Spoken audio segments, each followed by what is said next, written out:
my father was an accountant, and he used to say, money is like manure. It does the most good when you spread it around. And he also, as an accountant, dealt with some very wealthy people. And he said, one of the problems with money is you can always want more.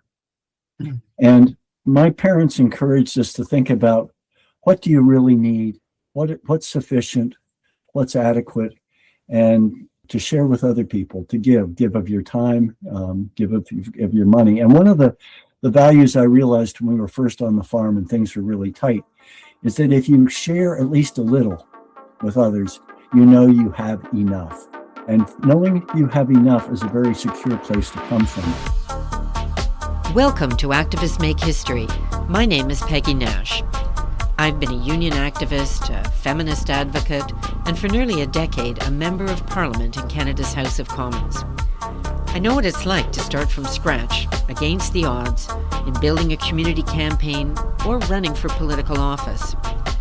Our lives are hugely affected by political decisions, but for the underrepresented in political life, Canadian politics can seem like a secret society designed to shut them out.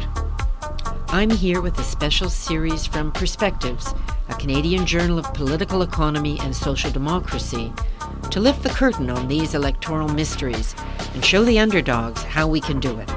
In Activists Make History, I talk to activists, experts, political leaders, and those like me who've been there and done that, to show you can make real progressive change in how Canadian democracy functions so that we can win a better world through elected office. In January 2026, I invited candidates running to be the next leader of the federal NDP onto Activists Make History for conversations from the campaign trail. Tony McQuail is an organic farmer and candidate running to be the next leader of the federal NDP. Born in Pennsylvania, he emigrated to Canada in 1971, buying a rundown 100-acre farm in Huron County and making Southern Ontario his home. A lifelong activist, he's run for office multiple times and served on the Huron County Board of Education, and he spent decades organizing around sustainable farming, rural issues, and green progressive politics. So, Tony, we are at about past the halfway point in the federal NDP leadership campaign, and it's a great time to check in with you. I'm going to be checking in with all the candidates about how things are going. So let me ask you, first of all, how do you feel about your campaign at this point in the process? Peggy, I'm incredibly pleased and also amazed. When I got into this, I felt I had some things that I thought were important to share with the party and to think about how we build a strong political movement, not just a party, that can effectively represent the 99%, the ordinary folks who make this country work, make it run, and who are, from my perspective, have been getting shafted since I first ran in 1980. And, I think we can do better for the planet and the people, but we've got to start changing some of the strategies and ways we do things as a party and get, in some ways, back to our roots. So those were things I wanted to bring up. And I have 4 R's: representation, regeneration, redistribution, and redesign, that were the sort of linchpins or the focus of the campaign. And I am extremely pleased because an incredible group of people have come together to work on this campaign. And I've really got us to where we are because I, as an individual, was not going to get very far in this leadership race. So it's very encouraging to me to see both the people who've come to help and the people who've donated, because the party set a very high threshold. They say it's $100,000, but since they're taking a 25% administration fee, it's actually $133,333 that you have to bring in donations just to meet the party's demands, not pay your expenses and not run a campaign. So it's been incredible. I feel really good about what we've done and what we've brought to the campaign. And it's a team effort. It's not me. Yeah, it is. That's the wonderful thing about any kind of campaign, is the people that you bring with you. And it's quite remarkable what you can build in a leadership role like that. Now, something unique about you, most political leaders party leaders are from an urban environment, but not you. You come from a very rural environment in Ontario. What do you think that brings in terms of your campaign that makes you different from other candidates? Well, it brings over 50 years of experience as a farmer, and farming is one of those occupations where you're constantly adapting changes in the weather, changes in the market, various challenges and problems. So it brings a approach that says, okay, if things aren't working, what do we need to do differently? And as well, it brings 45 years of experience in the political framework, and of course, in terms of personal activism before that. But I first ran for the NDP in 1980. And I ran for the NDP because small businesses, farmers, homeowners were being skewered by high interest rates, which both the Liberals and the Conservatives defended as something we had to have. Oh, no, sorry. The Liberals defended it when they were in power, and the Conservatives said this is terrible for small business and farmers and homeowners. And in 1979, they traded places in the House and they left their speeches on the desks. And now the Conservatives were defending they had to have the high interest rates. And the Liberals were saying it's terrible. And Ed Broadbent was saying, you know, we could have a made in Canada interest rate policy that actually reflected risks to lenders. And if we're going to deal with inflation caused by rapidly increasing energy prices, we should be looking at energy conservation, efficiency, and renewables. And that made a lot of sense to me, because it sure didn't make any sense unless your goal was to transfer money from ordinary people to the already wealthy to use high interest rates to fight inflation caused by energy pricing. It was just absolutely nuts. So I got involved with the NDP, and I've been watching the Liberals and Conservatives trade speeches, keep in the same basic policies that concentrate wealth in the hands of the rich. And I'm very tired of it. So just let's pick up on that a bit. You know, it was the interest rates that got you into actually running for the NDP. But what politicized you? I know from your bio you came to Canada during the Vietnam War years, and as many Americans did. You know, what was it in your background? Did you have a political family, or was it your life experience in the U.S. that politicized you? Well, given that I knew I was coming on the program, I've been giving this some thought, and I realized that in some ways my politicization goes back to my experience as a child. Our family grew up in I was on a rural property. My parents loved to garden, but my dad was an accountant. My mom had been a social worker and had worked for the YWCA doing programs for kids in inner city stuff before she got married. And we attended a local Quaker meeting, and Quakers our particular branch of Quakers doesn't have a minister. Everybody has responsibility for the community, and doesn't have a creed or a doctrine, but we do have a set of what we call testimonies, and they are simplicity, peace, integrity, community, equality, and sustainability. We call them the spices. And I would now replace sustainability with regeneration, but it doesn't work in the acronym. But growing up with those sort of values, and the other thing was that you need to live your values, not just profess them. You need to act them out. And I was thinking back when I was a youngster, a couple books that I remember was a book called Harold's Green Devil. And Harold was this character, and on one hand, one shoulder he had an angel, and on the other he had a green devil. And that green devil was a racist guy, and he hated other people, and he believed in inequality, and and the angel would argue with Harold's green devil, and these are my parents sharing values. And another one I remember is Thidwick, the big-hearted moose, and the way poor old Thidwick gets exploited. But eventually he throws his exploiters off, and the hunters get this lovely stuffed set of antlers, and Harold goes back and joins the moose community that he's a part of. And I think both of those told stories that reflect the values that I grew up with as a kid. Another thing that I come from my parents' side, in addition to, my father was an accountant. And he used to say, money is like manure. It does the most good when you spread it around. And he also, as an accountant, dealt with some very wealthy people. And he said, one of the problems with money is you can always want more. And my parents encouraged us to think about, what do you really need? What's sufficient? What's adequate? And to share with other people, to give of your time, give of your money. And one of the values I realized when we were first on the farm and things were really tight is that if you share at least a little with others, you know you have enough. And knowing you have enough is a very secure place to come from. But other things that contributed was in fifth grade, the area I was in was being heavily suburbanized, and they were moving the kids around to schools, and we got moved to, I've been to 4 different schools by the time I was in fifth grade, and 2 one-room schoolhouses for starters.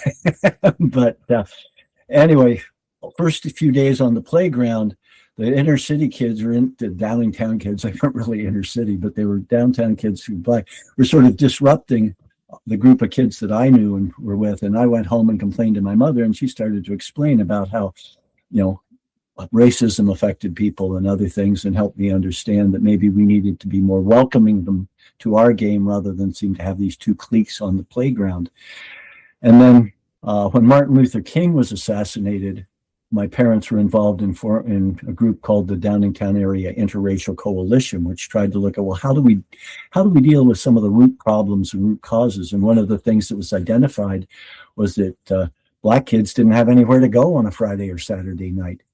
So our local meeting house opened the schoolhouse that we had associated with it, and we started the Zodiac Coffee House. And I was one of the young adults, or young teens really at that time. I was 16 and could drive, so I could go and open it and close it. But I helped manage that on weekends, so that we had an interracial place where kids could gather and listen to music and talk and visit and have black lights and glowing things on the wall. And then my parents were also involved with a group called the Committee for International Visitors, which took young people who couldn't go back home during university breaks or during the summer. And during that time, we hosted several young people from Lesotho, young men from Lesotho, which is a landlocked country inside South Africa. And that made me very aware of apartheid and the kind of discrimination and inequity that was being experienced there.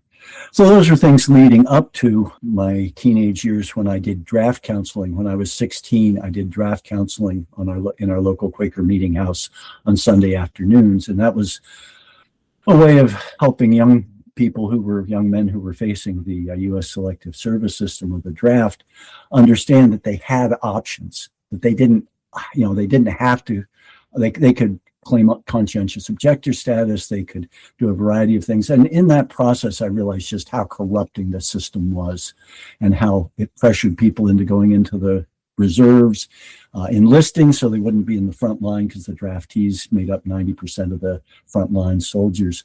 And so through that experience, when I turned 18, I felt I couldn't, in good conscience, cooperate with the draft. And initially, I sent the Attorney General of the U.S. a letter explaining how I couldn't cooperate, and it was a corrupt system.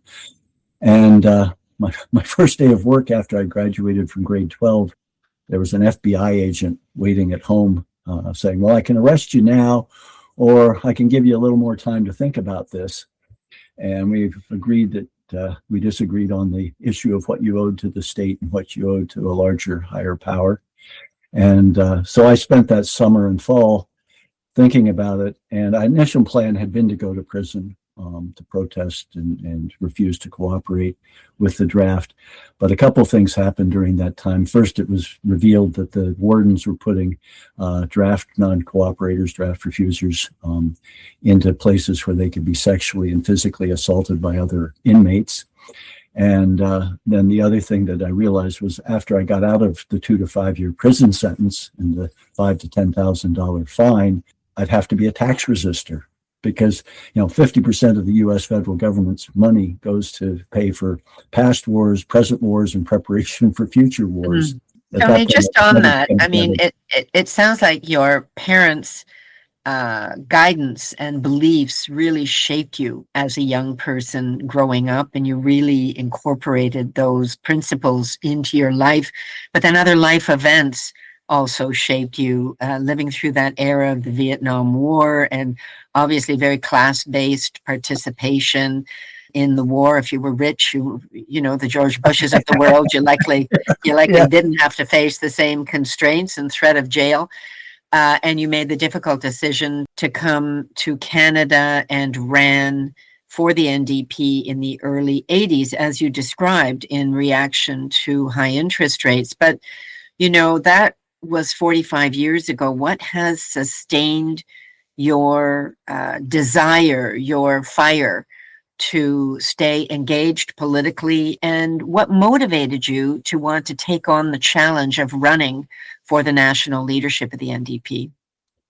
Well, Peggy, none of us can do everything, but all of us can do something. And what has sustained me in some ways is our farm and my involvement in ecological and regenerative agriculture. Because, you know, I grew up in the rural community, rural country side, and appreciate how, you know, every time we take a breath, every time we take a drink, every time we take a bite, the environment isn't something out there. That the environment comes into us and becomes part of us before we crap and pee and send it back on its way, hopefully in a cycle rather than a flow out to the oceans. We're not very good at that in our Western culture at the moment. But my environmentalism is reconnected with the environment every day on the farm, every time I step outside that door. And I got involved with the NDP. I mean, when I first came to Canada, of course, I was somewhat politicized. And I'd attended the first Earth Day in 1970 in Philadelphia as part of our school's working. But, you know, I was politicized, and I asked people when I got to Canada and got our farm, you know, can you tell me about Canadian politics? And they said, well, the Liberals are sort of like the Democrats, Conservatives are sort of like the Republicans, and the NDP are sort of like the Communists, because it's rural Ontario. And for, you know, back in the 40s, the Conservatives made a concerted effort to label the NDP, well, then it was the CCF, as communist, Bolshevik, and even they created a thing calling them the Nazis, in a sense, National Socialists. So, you know, there was well, I had experience with all three of those. I'd met some pretty dogmatic Marxists in my activist work as a youngster in the States, and none of them appealed to me. But I was involved in community stuff, and I got to meet New Democrats and got to know New Democrats, and these were my kind of people. They cared about their community. They cared about the environment.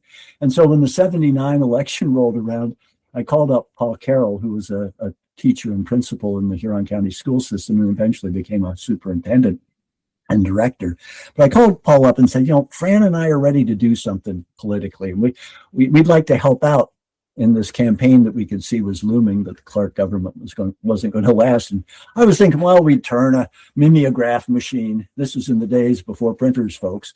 You know, turn a mimeograph machine, hand out some leaflets, maybe be a help to somebody. And he said, well, how would you like to be the candidate?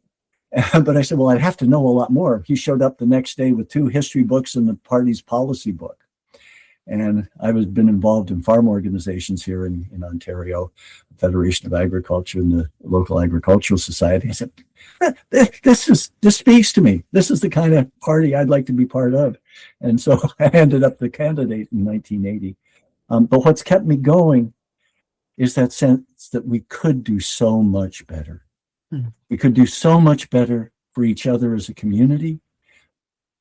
And we've got to do a heck of a lot better for the environment if we're going to have a place to have a community. And I've watched for 45 years as the Liberals and Conservatives have worked for the wealthiest in society, have ignored the warnings about the environmental collapse and crisis that is now upon us.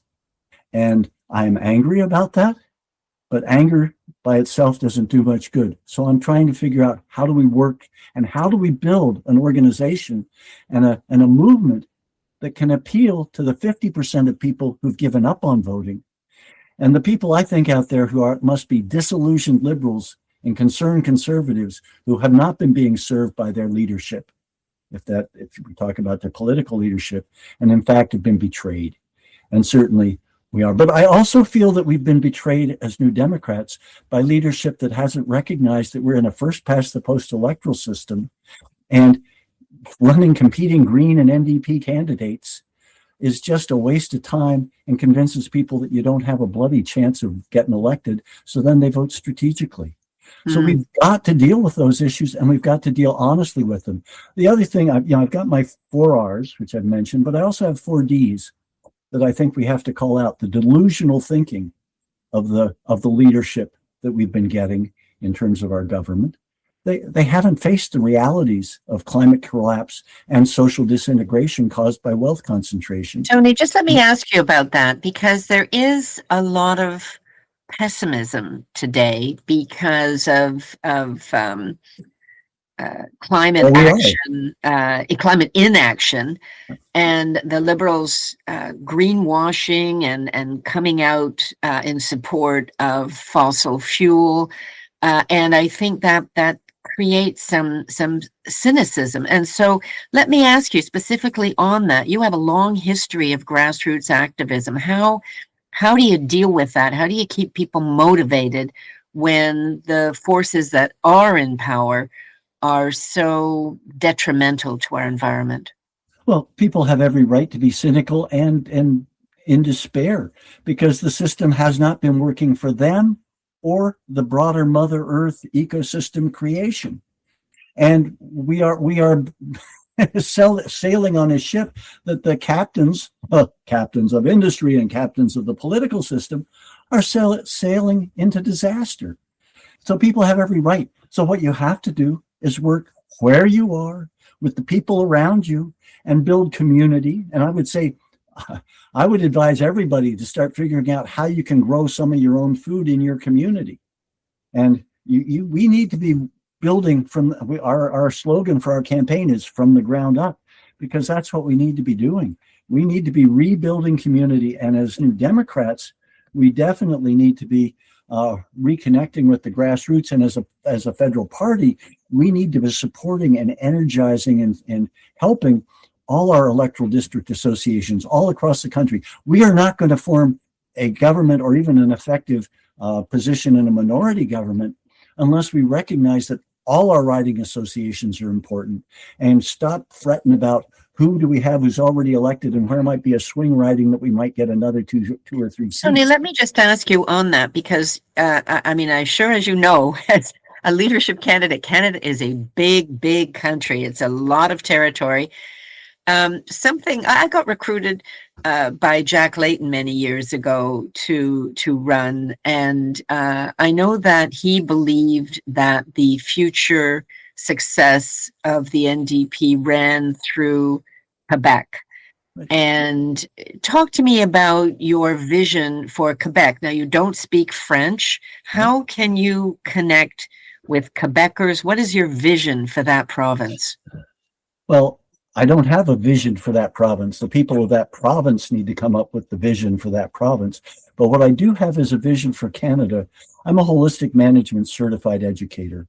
And in holistic management, you create a holistic goal that talks about the quality of life you want, the future vision you have, and the things that you need to do to make that real, the systems and behaviors you have to practice to get to what you're saying you want.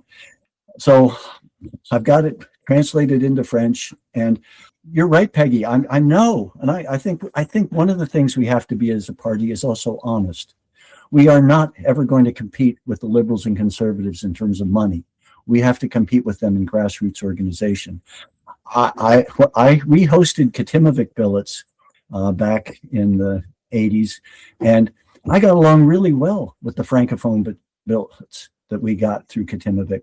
I would think they would connect a lot with your message about your ecological message and your connection to the farm community, because, of course, rural Quebec, there is a huge amount of farming. It's very important to Quebecers. There's a lot of pride in that. I would think there would be an obvious connection there. Yeah, and the need to have a supply management system that logically creates what we need, not super excesses, and keeps, gives the farmer a fair return. But I'm going to have to work with a translator if I'm the leader. But we can't let language or religion or ethnicity or sexual orientation be used to split apart the things that interest us together. And that's what I'm saying. The parties, and I would include the Bloc Québécois in that, the parties that are sort of on the margin in terms of helping direct the national government, need to figure out what they can agree on long before an election. Develop a platform, a shared platform, and then only run one candidate on that platform in each of the ridings across Canada. So they've done the strategic work before the election, and voters can say, well, if I'm really happy with what the Liberals and Conservatives have been doing, this works over here. But if I'm not happy, then here's an alternative. And it's priced out, it's thought out. And the thing is, if the Bloc, the NDP, and the Green Party, by some miracle, ended up with 51% of the seats in Parliament, they'd have to figure out what kind of government and what kind of policies and programs they could work together on. Do it ahead of time. And yeah, it's not going to be easy, but we're not talking about merging parties. And for me, the first thing on that list would be a citizens' assembly to bring in a proportional representation electoral process for Canada that we would then use for all the oncoming elections until there's a good reason to change it. People across Canada want proportional representation.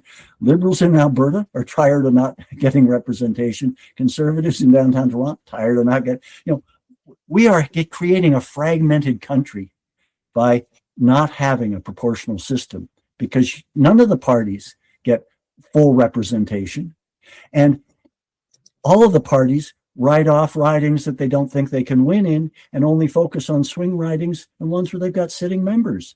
This is not the way you does build distort our electoral system. Our electoral system, does distort our politics, especially reinforcing regional differences. But I just want to ask you, we've only got a few more minutes here. You've been working on environmental issues and for the ecological movement for decades. And as you say, from the ground up, there are a lot of young activists and organizers who are working on your campaign, who are working to build a better future. What's your advice for them? Get involved in your EDA, but get your electoral district association involved in your community. And Peggy, at 2 p.m. this Sunday, we're doing a workshop on strengthening our riding associations. And I'll be sharing some of the ideas from holistic management that talks about the chain of production. How do we build stronger riding associations? What are the resources we have to work with? What's the product we're doing? How do we market it to people? How do we get it out there? And I think it should be a really fascinating one. So if people are interested and aren't on the NDP email list, but are interested in this, send us a note at, visit our website, which is Tony McQuail Green Progressive.ca, or email us at Tony McQuail Green Progressive at gmail.com, because we are not using the traditional NDP, send your emails every day asking for money approach. That's pissed me off for years. We have not used communication technology to build knowledge and understanding and capacity. The party's acted like its main interest was fundraising rather than raising consciousness. And we're trying to do that. So we've got this workshop coming up, and then we're going to do 2 more workshops as part of a live stream that'll include entertainment and all sorts of exciting and fun stuff. But the workshops, one of them is going to be thinking about a nonviolent defense strategy for Canada. And the other one, it will be exploring what are our ways of dealing with first past the post until we get a proportional system. So to me, the roadblock or logjam that we've been dealing with since working men and women got the vote after the First World War is the first past the post system. It's been keeping the United Farmers, Independent Labor, the Cooperative Commonwealth Federation, and now the NDP and Greens from getting represented in proportion to how people initially vote for them. But if you don't have electoral success, people lose interest. They stop voting, and not because they don't agree with you. How many times I've run 5 times federally and twice provincially. How many times somebody comes, I think what you're saying is great. I'd like to vote for you, but I don't think you can win. And I'm scared of the Liberals, or I'm scared of the Conservatives, so I'm going to vote for the other one. That's not how you build an effective democracy. Well, Tony, thank you for running those workshops. And I think that is a good way to engage people, to build support, and on key important issues. So thank you. And just to close out, Tony McQuail, Green progressive candidate running to be the next leader of the NDP. Thank you for taking time out of your campaign to join us today. Well, Peggy, thank you for having me. And I should say, if this airs after Sunday, the 18th, we are hoping to record the workshop on the strengthening our riding associations.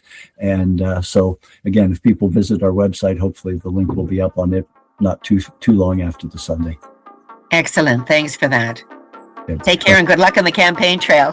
Thank you so much. Take care.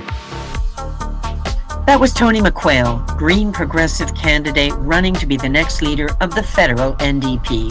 Activists Make History is a special podcast series from Perspectives, a Canadian journal of political economy and social democracy, a publication and production of the Broadbent Institute. This show could not have been made possible without the generous contribution of Unifor, Canada's largest private sector union. If you'd like to hear more from Activists Make History, share and subscribe to Perspectives Journal on all major podcast platforms, as well as Press Progress's Sources podcast that digs deeper into the news stories you won't find in the major papers. The Perspectives Journal podcast and Sources are proud members of the Harbinger Media Network, Canada's progressive podcast community. Once again, I'm Peggy Nash, your host for Activists Make History and proud member of the Broadbent Institute's Board of Directors.